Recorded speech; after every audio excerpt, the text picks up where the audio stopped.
अस्सलाम वालेकुम। मेरा नाम प्रोफेसर नवीद मजीद है।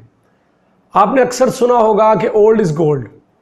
मैं इसमें थोड़ी सी मॉडिफिकेशन या तब्दीली करता हूँ। Old is gold and new is diamond.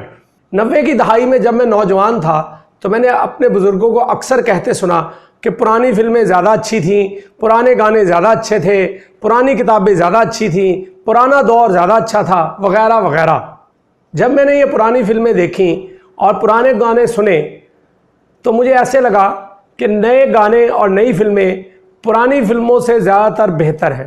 इसी तरह जब मैंने नई किताबें पढ़ी तो मुझे ऐसा लगा कि नई किताबें ज़्यादातर पुरानी किताबों से ज़्यादा बेहतर हैं। इसी तरह जब मैं नए दौर का पुराने दौर से मुवाज़ना करता हूँ तो मुझे नया दौर पुराने दौर से हर लिहाज से बेहतर लगता है। जो सहूलतें इंसान को आजकल मुयस्सर है इसकी माजी में कोई मिसाल नहीं मिलती। अब मैं 46 बरस का हो गया हूँ।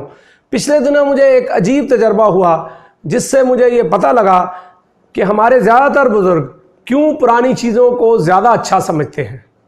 मैं अपनी गाड़ी में अपने तालीमी इदारे की तरफ जा रहा था और साथ साथ FM रेडियो पर गाने सुन रहा था।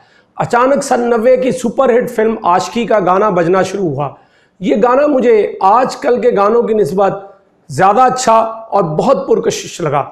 सन 90 में मैं जवान था और शायद जवानी के दौर से हम ज़्यादा मुतासर होते हैं, इसीलिए ये गाना मुझे ज़्यादा अच्छा लगा।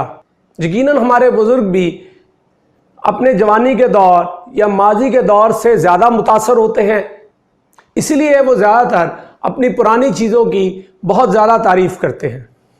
अब ऐसा भी नहीं है कि हर पुरानी चीज़ बुरी और हर नई चीज़ अच्छी होती है।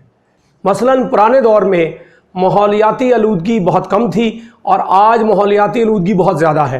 पुराने दौर में सुकून बहुत ज़्यादा था और आज बागम दौर है। हमारी उम्र का ताल्लुक़ हमारी ज़हनी हालत से ज़्यादा हमारी जिस्मानी हालत से होता है। लिहाजा हमें ख़ुद को ज़हनी तौर पर जवान रखने के लिए ये ज़रूरी है कि हम नई चीज़ों को पुरानी चीज़ों पर फ़ौक़ियत दें। सबसे पहले कमर्शियल कारें बनाने वाले हेनरी फोर्ड कहते थे, ज़िंदगी में सबसे अहम चीज़ अपनी सोच को जवान रखना है। शुक्रिया।